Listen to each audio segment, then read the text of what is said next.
Hello everybody and welcome to the Logical Machines Road Application Desktop Familiarization video. This is part one of two videos. The next video will go over actual functions and features and how to use it a little bit more so. This we're just going to go through the actual visual of what we've got going on in front of us when we open the desktop application.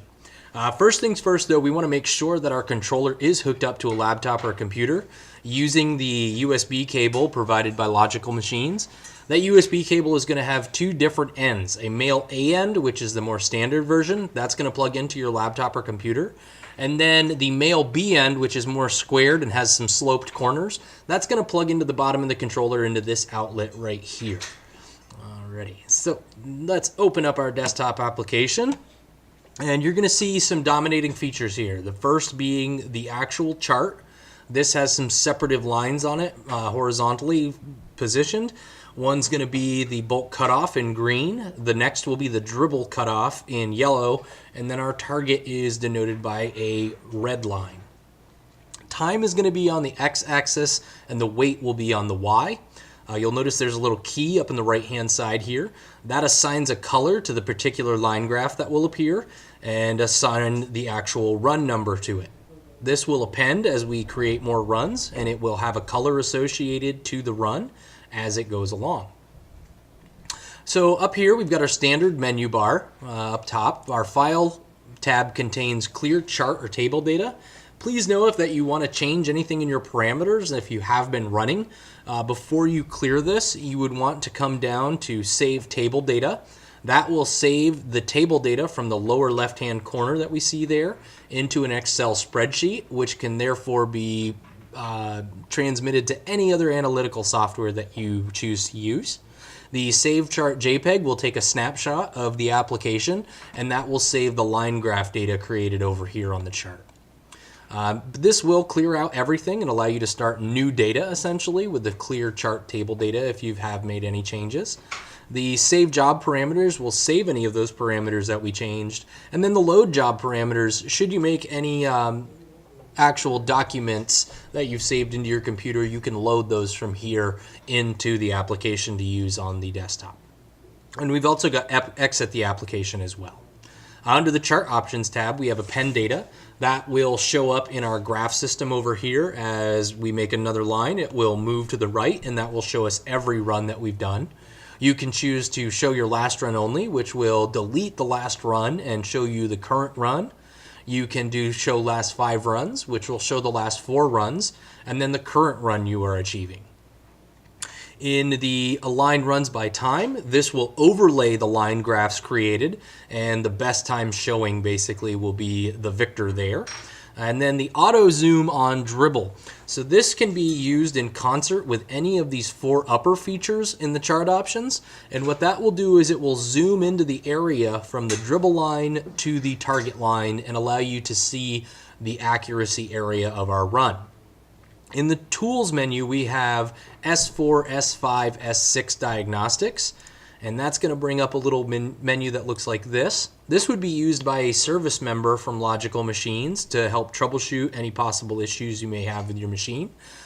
This is going to be used with the support of GoToAssist, which is an online support application. And the operator or the owner would help us out here by entering a code into the computer or laptop. And that would give us access through the application to your machine to help troubleshoot those possible issues. The other thing that we have going on is the Edit Modes menu. And this is directly from the Logical Controller 2 as well. This will allow us to change from user to auto. Help us toggle any of the semi-automatic features from auto dump to auto tear. We can adjust our settle time. We can reset the machine should something happen there. We get a mispunch in that. The S4, S5, and S6 are compatible with the road diagnostic system. We can actuate or enact the dribble gate on the machine by either on or off. And should your machine be integrated to a bagger system, we can turn that feature on or off as well. Sync dump is actually a feature for the S7 model, and unfortunately the S7 model at the moment does not work with the Road desktop application software.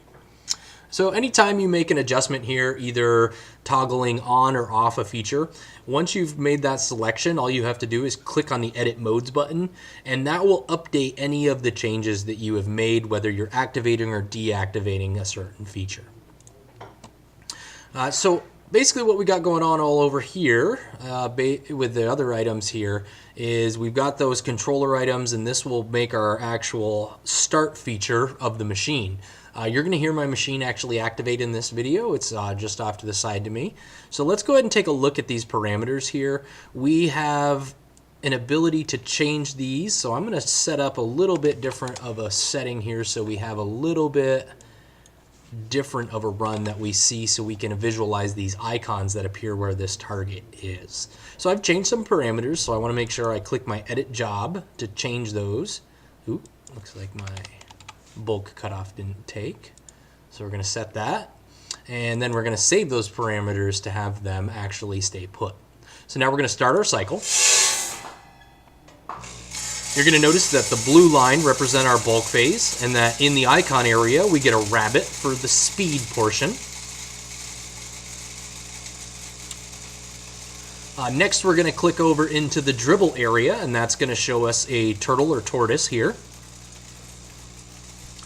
And then I've purposely made this so it doesn't reach the target. You'll see evaluating and bump.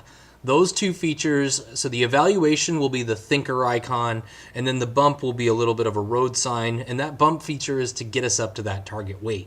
Once we've reached the red target line, you'll notice the icon does change to a target, and that the key on the right-hand side of our display has updated.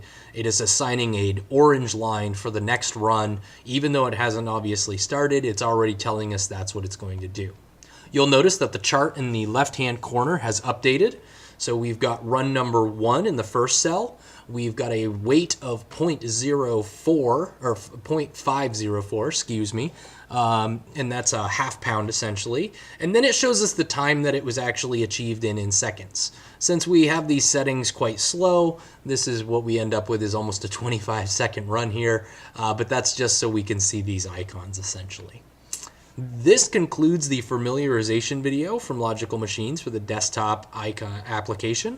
If you've got any comments or questions, please contact us at logicalmachine.com under the Contact Us section, and we will answer any questions that you have.